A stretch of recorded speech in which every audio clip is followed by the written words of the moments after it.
Join us as we sit down with remarkable individuals from various walks of life who faced their fair share of obstacles and emerged with positivity. Each episode, you'll hear inspiring stories, actionable tips, and wisdom that can supercharge your own journey when using adversity as motivation.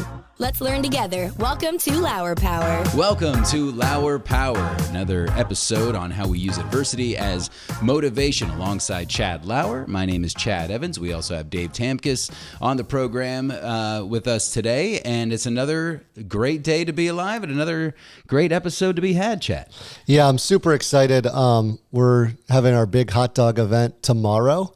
So hopefully when this airs, it will be a successful event, and we're going down to Illumination Station to enjoy company for those that are supporting our mission. And it was pretty neat. We even had some radio folks reach out to us to interview us. Actually, one radio station's coming tomorrow, right? Yeah, we have Joe Daniels from iHeart coming tomorrow to join us. We also have the help from Mark Lawrence with Sunbury Broadcasting, did a nice little article on us as well. We have support from HPCI Construction coming in and delivering their buns. We have help from a family from the community. The Rumburgers. The Rumburgers. Yeah, Tanya Rumburger reached out, and they're donating hot dogs. We also have a raffle from Bear Hollow Maintenance. Yeah. They're going to offer a credit towards a cleanup of the property in town. It has to be within the Shamokin city limits. And really, I just want to reiterate, the podcast is about using adversity as motivation, and we're just creating momentum. You know, it was funny. I haven't had somebody interview me like Mark did since probably the college basketball days, where he put the mic in front of our mouths there. How did that feel? Well, I don't like it. Yeah, it felt a little awkward, right? He put the mic in, and then we were on WKOK. Yeah. But you know, he was kind of asking the right questions. You could tell he's a veteran in the industry, right? Yeah, Mark Lawrence is the GOAT of local radio. So I didn't know that until you told me, and then I talked to him like, man, this guy is just unbelievable. Yeah. But he knows how to tell a story even better than we do. Yeah, oh, for sure. So it was neat collaborating with him and doing an interview and hearing his angle of, you know, supporting us in our mission. And that's what we're learning. So we're learning that we've been very transparent. We've raised zero money for this. It's all kind of volunteering and, you know, creating momentum, and people are buying in, Chad. So I'm super, super excited for our event tomorrow. Yeah, let's hope it goes well. Next time we talk, let's hope it's all about good things and positivity, and people bring their ideas, and we'll give somebody a hot dog if they want to pay it forward for someone else or for the city of Shamokin. So that's what we're doing. That's great. Terrific. And we have a fantastic guest on the program today. How about this? Big dog, county commissioner. This is awesome. We have Meghan Beck here, county commissioner of Northumberland County. Hello, Meghan. Hello there. Look at you. We got you on camera, and it works. This is a lot of fun to have county leadership on our program to maybe help, you know, continue to create our positivity, to help out with ideas, maybe give us some insight on maybe what we should do in the city of Shamokin, and just some tips of the trade. Yeah, and I want to be clear. Welcome, Meghan, but we've had a Republican on leader and we've had a Democratic leader, and we're here just creating momentum without any political angles. So just wanted to get that out there. Meghan's here as a friend and somebody who's done great work herself, even before, you know, being involved in politics. So correct, I just want to clear that up there. She is a leader that we respect the heck out of in our area. So thanks so much, Meghan, for joining us, and we're really excited to have you. Yep. Appreciate it. So Meghan, obviously you've been involved in it's funny, my wife saw your STEAM location in town, and my wife Hillary, she kept like researching. She's like, what is this place? You know, and she was really interested in it. And we were kind of going through the website and looking at all the cool things. And it led us to kind of finding out who you were. And then we engaged in some positivity, I think, on social media. And I said, hey, let's get together and do a podcast. So let's just start with your history. How did you get to where you are today? How did you become a county commissioner, and what is your passion in that role? Wow. I have a lot of passion. I honestly say sometimes it's kind of full circle. Whenever I went to college for poli-sci, and I was like, well, what is the best way to end up going into politics? And I was like, well, it seems like most people are like independent business people and lawyers and things like that. I'm like, well, maybe what I'll have to do is go into business, and then someday I'll have the chance to go into politics. And about 5 years after college, I was like, why in the world would I ever want to go into politics? So I had just scratched that off. I was like, nope, not going to do that. Just going to stay in the business realm, do what I can for my community through my local nonprofits. I felt like I could have more of an impact just by being involved in my community. And then I kind of ran into a project where I was kind of beating my head against the wall, and I'm like, you know what, maybe I do need to go into politics and see what I can do there. So that's how I ended up where I'm at. That's awesome. And tell us a little bit about your history. Like, why are you so passionate about creating change? You know what, I have no idea, but it's just always been a passion of mine to just that, everybody, kind of has their passions in life, as mine is to make a difference. Wherever I'm at, I want to try and see things better. I'm a problem solver. And that's just seeing things be better is just part of my passion. So, and I think my question is to Meghan is how is it going? How's it going? Yeah, how is it going over there? Great. Yeah, absolutely. Do you enjoy it? I love it. You do? Absolutely love it. Yeah, Good. I feel it's really great to be involved and to feel like you have an opportunity to make a difference and move some of the cogs in the wheels. Great. And I will say it moves at a glacier pace. but Patience is key. Yes, absolutely. Persistence Yes. and patience. And, I love the energy in this room, and what I've seen on your podcast already, I just absolutely love it. And that's why I wanted to be here today. So. Well, thank you. This Yeah. is your first stint in politics too, right? Yeah, so you absolutely. went big. Yeah, I was just like, all right, let's do this. Awesome. That's great. Yeah, and why don't you tell us a little bit about the passion projects that you have going on? Like, I know you and I were kind of preparing before the podcast, and one of them is the community college project. So Yeah. can you elaborate? And just, I think, we live in a world right now where there's such negativity, especially in social media, and we're here to highlight, the work behind the scenes. So tell us a little bit about the community college project and your vision for that. So that we're jumping straight into the deep end here. Yeah, there we go. So this is the one I could talk about probably for 2 days straight. So I'll try and keep it short No, and you're simple. good. Talk as long as you want. It's just an amazing project. So whenever you're looking around and you're just like, you look around, and you say, what can have the most impact on my community? What is that project that can do the most good? And I had been working in SRI, Sunbury revitalization, for a lot of years, and I had gone through kind of my you have 6 years, you can be in it like 6 years, and then you kind of fade off the board, and then it's sort of like, all right, well, what shall I work on next? And I ran into Lanier Allen, who has been working on this community college project, and I started reading up on it, learned more and more about just what a dramatic effect community colleges have in their community. So, for instance, some stats, 97% of students who go to a community college stay in their community. Well, why is that? Well, that's because it's the people in the community going to the community college so they can elevate themselves, and so that makes themselves better for the local businesses. The businesses hire them. They have a better job in their community. They're able to buy a house in their community and support their family and all their kids' activities in their community. So that's what community college is really about. We do have a couple branch locations of other community colleges, but again, those are more feeders for their main campus, right? Not that they aren't doing great things, and I'm not happy they're here. I'm thrilled that there's something here, a little taste of what a community college could bring, but it is just a little taste. And what we have here is a garden hose, and what we need is a fire hose to address the middle income jobs training that we need in our area. So, there's so many employers out there just hollering for employees, and they don't have them. I think there's a stat out there from the Advanced Central PA, some studies they've had done, 7,800 high priority jobs in their region are going unfilled every year. That's just high priority jobs, not other jobs. And what that does is stifle our economy. And I'm kind of all about, again, what can do the most good? And if we can support our businesses by training people to their needs, then all of a sudden, our whole economy is working better. So. Yeah, and I'll jump in there. Sorry, Chad, but So I just moved back here less than 2 years ago. I was in the Lehigh Valley. They have Lehigh Carbon Community College, and it is super successful, right? Yep. You have Luzerne, right? So I'm 100% already. I'm sold on this idea. You just sold me, right? So anything we can do.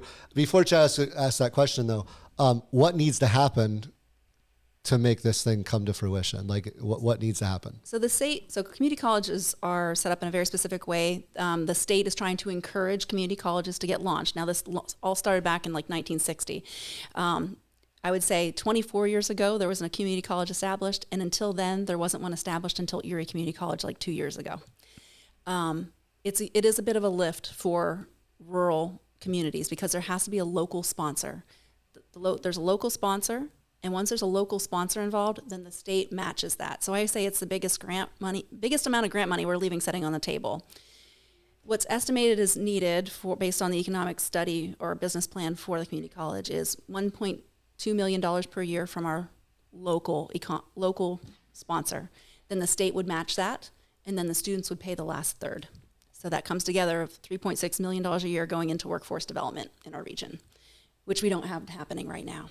So it's about $14 per household per year across a 4-county area. So Snyder, Union, Northumberland, and Montour. And that's been the plan, and that's what all the studies are based on. It's about population about 200,000 people is where that comes from. So then you need that local sponsor. Looking at all the other community colleges that are out there, counties are the best sponsor for a community college. So part of the reason I ran as county commissioner is because I think that this is that important. So what you see in other places, there have been other places like WAC. Some of your listeners might be familiar with WAC, Wheeling Support Area Community College. It was amazing. Everyone loved it. It was doing good things for a community. I know a lot of people who are now retiring after going to, they got a career from WAC and worked their entire career in that field. I met a gentleman not that long ago who said he went to WAC 3 times. He went there like out of high school. He went there mid-career, and then he went there later on for like a retirement type of job to get just a certification training. And his nephew did the same thing. But whenever it closed because there was a mixture of entities supporting it. It's the school districts and municipalities. And what we saw across the state is those were not as stable. I believe there's only one or two of those left of all of our community colleges are based on that mixed model. All the others are county-based support. So that's where we're at. So so is it basically the biggest hurdle for this community college is money? Financial. Mm-hmm. And in terms of that, we'd have to raise taxes. Is that either raise it or find it within budgets? Now, counties have the most challenging budgets around, so potentially a tax increase because it could be done outside of the regular millage. So I don't know if everybody knows this, but counties for their taxes only have real estate taxes to work with. And if your economy isn't growing and you aren't having more expensive properties build up in your area, that's static. So that means every year, as wages go up and insurances go up and everything goes up, they're just trying to find more ways to cut so they can try and stay within that budget. So in that millage, and then there's a cap. So you're only allowed to go so high, and we're at that. But community college, an educational purpose use can go outside that. Mm-hmm. So, of course, no one wants to raise taxes at all. I don't want to raise taxes either. But at the same point, whenever it's an investment, that's a whole different conversation. Yeah. Yeah. We had that conversation about raising taxes on a couple episodes ago. Yep. Did we not? We about, did. About Shamokin. Yeah, I mean, I don't know. I think, I graduated. Well, I shouldn't say I graduated. Yeah, I guess I did. I went to Luzerne County Community College, and I did my secondary education there. I loved it. Mm-hmm. I went for recording engineering. I was supposed to be a music producer, and I learned TV and film and radio there, and it didn't cost me an arm and a leg. Right. I learned the trade. I learned what I needed to do. I got out of there in 14, 15 months, something like that. Yeah. It was a year and a half, and it was a great experience. Mm-hmm. Small class sizes. They teach you exactly what you need to do, all hands on, and I just love that. Yeah. So yeah, I mean, I am a fan of the community college. The other thing I'll add, I have to give a shout out to my mom. I get my passion for lifelong learning for her. She would just take classes at Bloomsburg University. Absolutely. Just because she wanted to learn something new. Yeah. And I feel like, being in the cities where there was community college access, you get people in midlife who don't feel like they shouldn't be there. Right. So it's not weird for a 45-year-old to go to a community college to better their education where, yeah, if you're going to Bucknell and you're 50, you might feel a little out of place, and I'm a big believer in lifelong learning. I think that it's never too late for you to change your career. It's never too late for you to, start something new or just learn something new, and so I'm all for it. And we could do a whole episode on it. Absolutely. Dave, any questions about the community college? Dave probably has some questions too. Any questions, bud? I guess how far along in the process is it? It sounds like there's some stuff already happening. Yeah. So, this may seem crazy, but we are 15 years in at this point. Now, that wasn't 15 years of pushing hard for it, but it was, some pushing hard for it. There's a lot of people involved. Then it kind of got mothballed for a couple of years, and then it came back to life. So, but it's a long slog. So what's been done, a lot of studies have been done to show why. An economic study was done to say, how is it going to benefit our communities? Which is funny because like a lot of people see it and they're like, I don't understand how it can be this good. Like, how can it do this much? Like, how can you put in $1.2 million and get $78 million in economic benefit in 10 years? Well, it's because it affects so many aspects of people's lives, right? You're affecting their base income. So now they can buy a home and they can pay taxes and, make that expansion on their home, take their kids to activities, which supports other businesses, it's, and people who might be on social services, have that stepping stone they need to get back into the workforce. So, yeah, there's a lot of work has been done. Really, we're ready for the financial piece to come in. If the financial piece were to come in, we could be open within 18 months, based on timelines that we saw with Erie County Community College. The state of Pennsylvania just would need to approve the plan. As long as the commissioners went for it, the state would just have to approve the plan. So you said 4 counties. So, but it obviously would be the thoughts would be Northumberland County. It would be in Northumberland. Northumberland, Snyder, Union, and Montour are the counties that we're thinking. We've had some inquiries from Columbia County, some inquiries from Lycoming County, but. So what do we need to do to have that in Center City Shamokin? Right. Well, I'm not joking. Right. But it's not centrally located, but it's pretty close. Well, and that's part of one of the hiccups that we talked about. And it's like, there's one hiccup is that it's called a college and it's really more about trade programs. And once we get past the hurdle of, it's not like a white ivory tower kind of thing. This is about trades, getting people I call it just-in-time education, just the amount of education they need when they need it. And as far as the Shamokin, we do, of course, plan on having classes there, either in partnership with Luzerne or however that works out. But there would definitely remain education there, but because we're planning on a distributed model, right? I was joking, but that's what I figured. Yeah. Because it has to be in the communities, right? That's why it's called a community college, right? Exactly. We can't just pick one, right? So I was being facetious, but that's awesome. Yeah, we have to have representation. We've actually talked about partnering with businesses and bringing classrooms into their workplace, so we're bringing actual potential employees right to the door. Yeah, that's great. Yeah, we have ideas about that too. Yeah. Plenty. The three of us have some ideas. We'll talk to you off the air about it. Yep. Yeah. So let's move on to the RDA. I want to keep it at the county level, and then we'll go down the road into your local Sunbury and our movement in Shamokin. So county level, RDA, you're looking to bring it back, I guess? I'm not as familiar with it. You explain that to the audience. So people might not know what RDA is. Redevelopment Authority is the concept. They have some unique legal options that aren't available to other entities.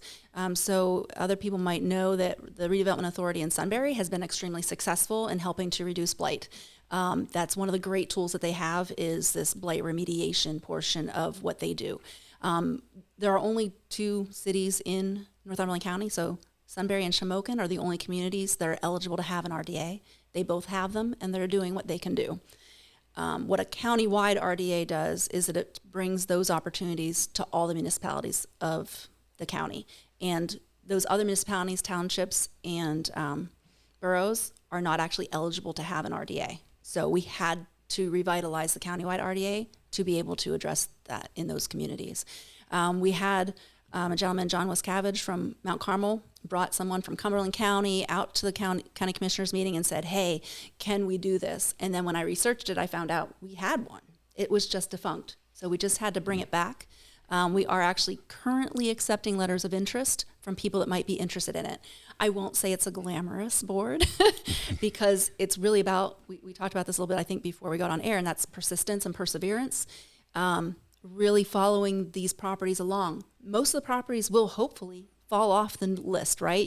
You have a property, it's a nuisance property, the code office is citing them and yada, yada, and you're trying to make things happen. Well, ownership changes, the person comes in, they fix the place up. That's what we want to happen, right? They get this notice and they're like, oh yeah, I'll take care of that. And they go off the list. That's the perfect scenario because everyone's happy. The community's happy because the things have been taken care of.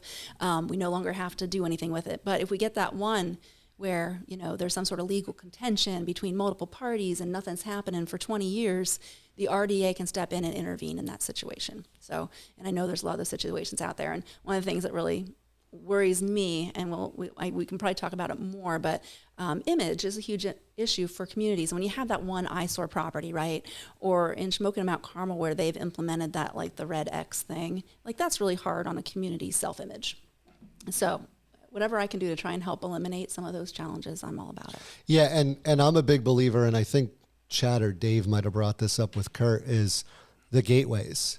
I mean, when you talk about like for those of us who've been able to travel, right, the image that sticks with you is that first impression. And whether we like that or not, it's a reality, right? It's just like when we meet somebody, we either trust them or we don't within 3 seconds.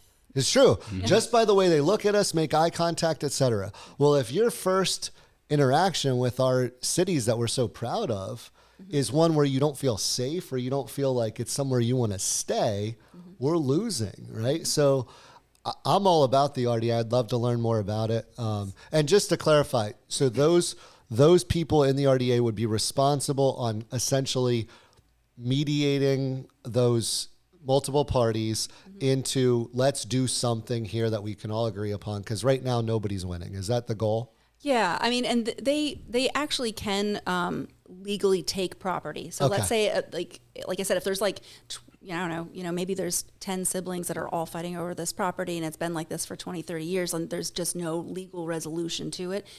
They take a legal path. The RDA uses a legal path to try and solve that problem, which might be eminent domain, which I hate to use that term because I don't really want to see that. But on occasion, what other solution is there? Right. Whenever you get to that last bit. So like the RDA is kind of the last thing that is done to try and take care of the issue.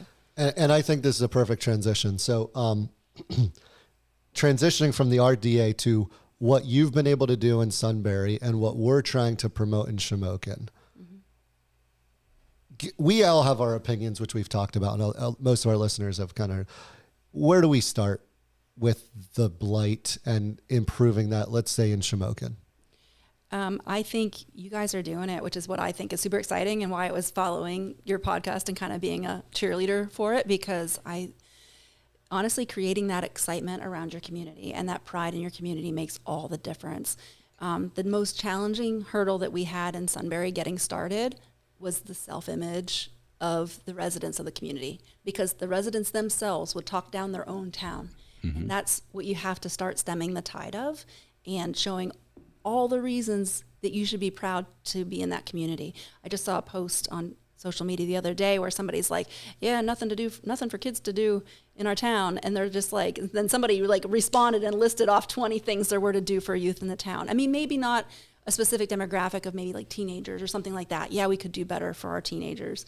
But there are a lot of good things in our community. And if someone's willing to reply with that, rather than, yeah, our town sucks, like that makes all the difference in the world. And I've really saw a change over like the 8 to 10 years I was working in Sunbury, that language, that conversation changed. And I was so glad to see it change. It's always great hearing it from somebody else. Like it carries more weight as opposed to coming from you, because they're like, oh, you are the commissioner. Of course you're going to say the good stuff. When it's from some other citizen, it's awesome.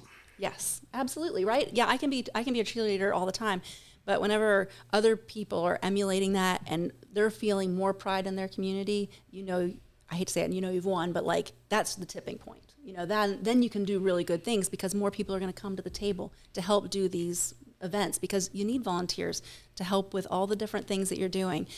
We had a lot of volunteer burnout. We had 3 people in SRI who worked our volunteer positions like they were a job. Like we just put in 20 to 30 hours a week each, coordinating events, because events, while they seem like fluff, also are about community self-image, right? Like these events that we have are community self-image.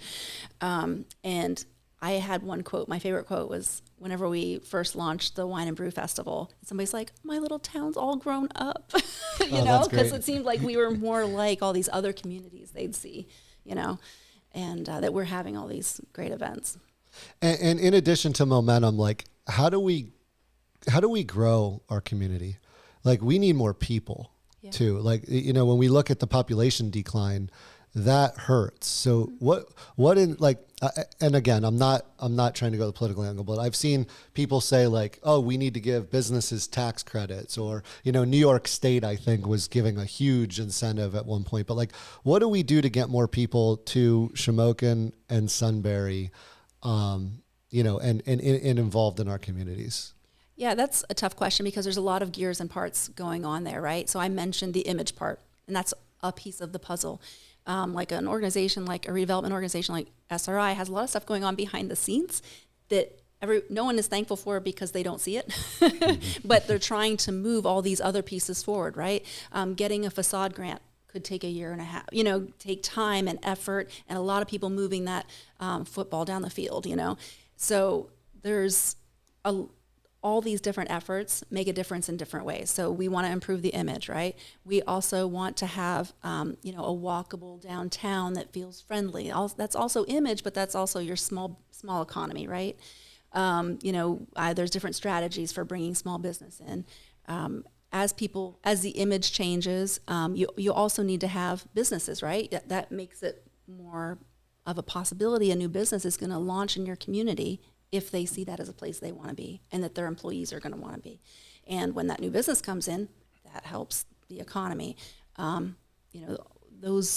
We have to have fair regulations. We have to have code doing their job, but not being so overly aggressive that it's deterring businesses from coming in. But there's so many pieces to that puzzle, but it's a collaboration. Volunteers, nonprofits, our municipalities, and those organizations all kind of have to be working in concert to move stuff forward. But every individual who is helping, every volunteer who's putting in some time, or even people who it's their job, but they're doing it with gusto, like that all makes a difference. So handing out one hot dog at a time. I don't know how that helps exactly. Hot dog at a time. It does. I mean, something that you just said that like just jumped out at me is a walkable downtown. Mm-hmm. So when I think of Sunbury and I think of Shamokin, right? And how I feel walking down Independence Street versus how I feel walking into OIP and Sunbury. It feels different, right? How do we make sure we start? Like I was just in Jim Thorpe this weekend. I was sending these guys text messages, right? Yeah, now they're right? They're all the way up here. They're all the way up here, right? But they've done it. Yep. They've done it. Yeah, they weren't always up there. And they weren't always. So, but like you're walking around just like, man, like I could go into a Harry Potter coffee shop. I could go to the theater and catch a show. Like, I mean, my head's just spinning because I feel like I could spend a month there. But it's so similar to our communities, isn't it? It's the same community. They've got, the rivers right there. There's outdoor activities. They've got the little shops and things like that. Like all these things could be us. So is it just marketing? Like we're marketers. That's all we do. I mean, is it just marketing? Part of it is, yeah. Okay. Part of it is. And like, I've been involved in some quotes for like Discover Lehigh Valley, and there's great funding in that. Like we're just doing this ourselves, right. But there's great funding that's available for that. So, I think we need to start in the center of town and go out. Mm-hmm. And I walkable believe downtown. Shamokin has some stuff in the works that they got a big grant awarded that they're just getting their ducks in a row. Hopefully next year. Yep, I'm ready to rock with that. So what can we learn from you? Tell us about STEAM Innovations Lab and what you've done in the town of Sunbury. So STEAM Innovation Labs was born of me being very passionate about community development and community in general.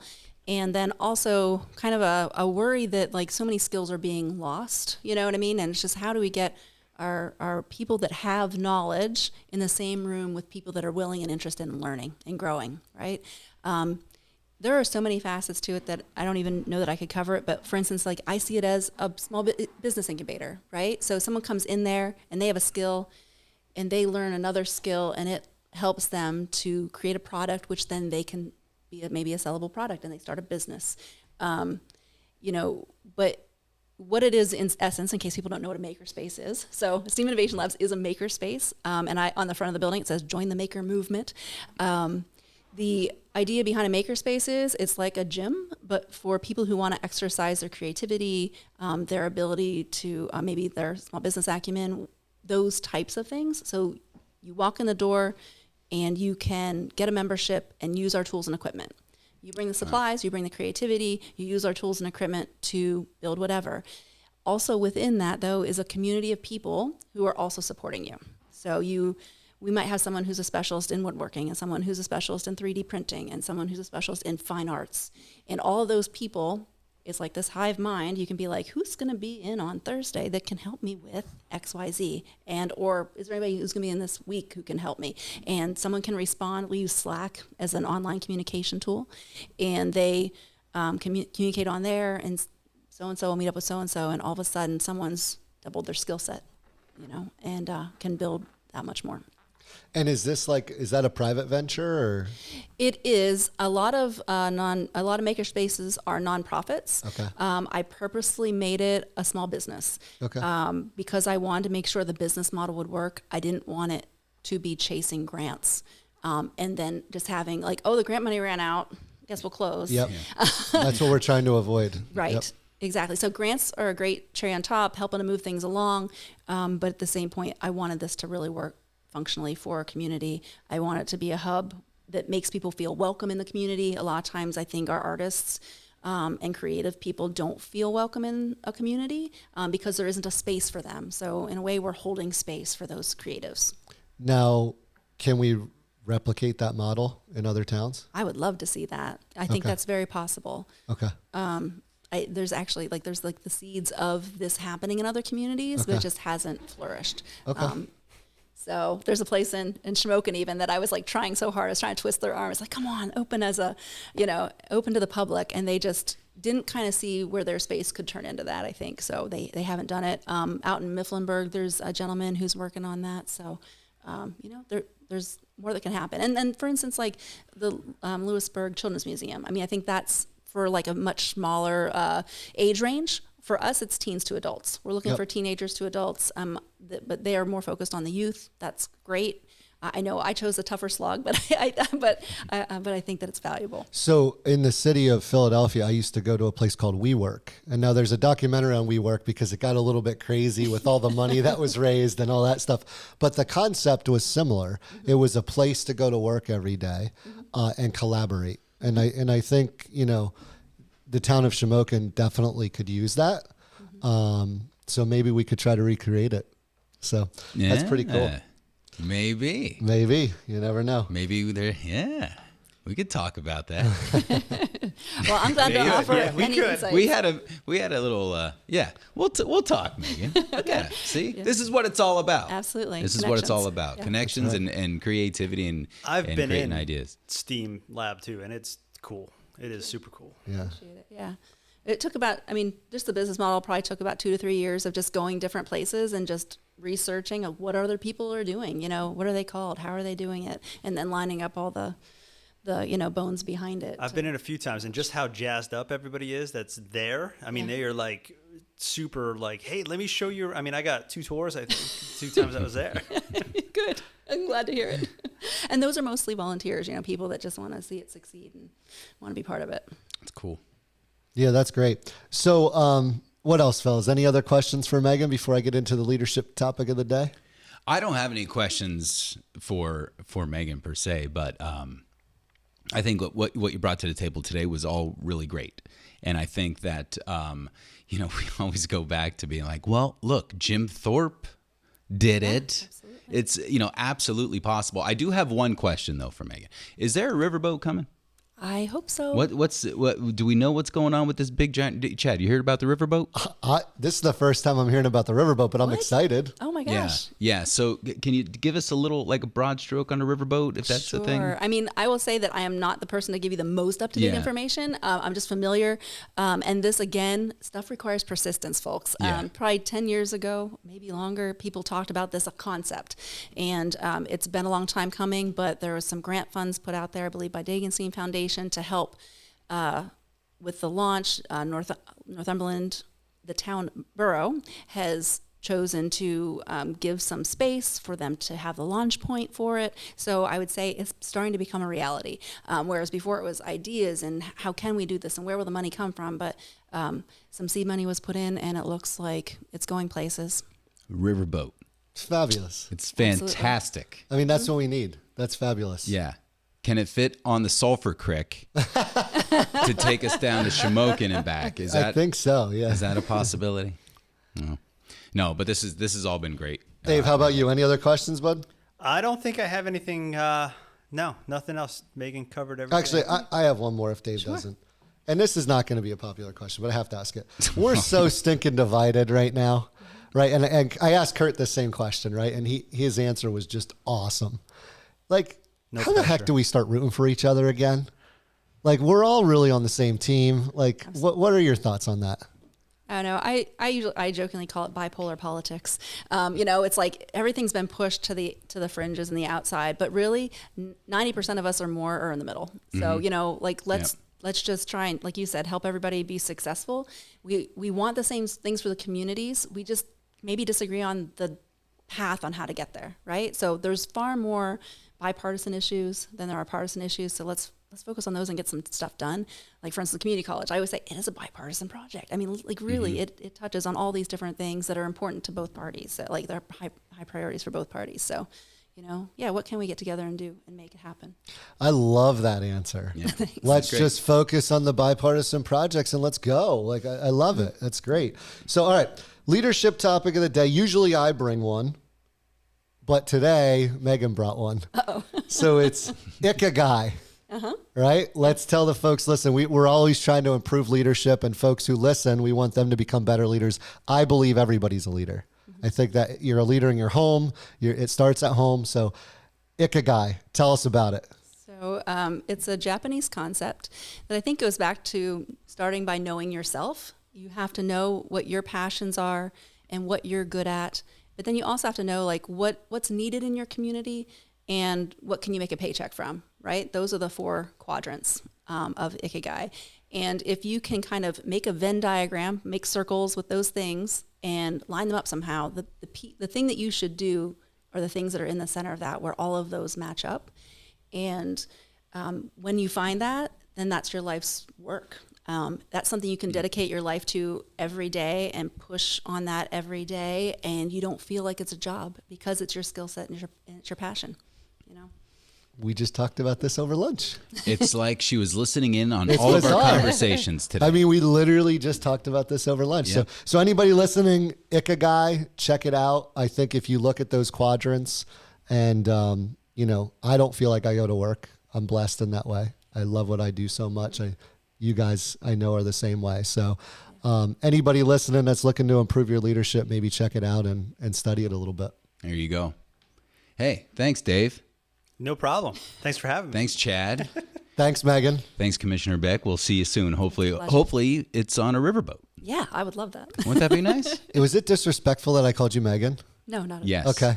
Yes, it was. Commissioner Beck, thank you so much. I need to give you that respect. She's the one that answers the phone when Batman calls. Listen, I learned from you. I should have addressed her as Commissioner Beck. That was out of line for me. Let me fix that, because absolutely the commissioner calls Batman. Batman never called the commissioner. Correct. Yeah. Do I have that right? Yeah. That's correct. So the commissioner calls Batman. So you have Batman's phone number. It would be the police commissioner. But well, regardless, but we're close. If I have it, I'd be glad to use it. Yeah. I mean, this is so exciting. I think folks are going to realize a lot of the behind the scenes stuff that they don't hear about. And I think we're slowly going to get more buy-in to support you guys and what your mission is. And I'm super excited to release this episode.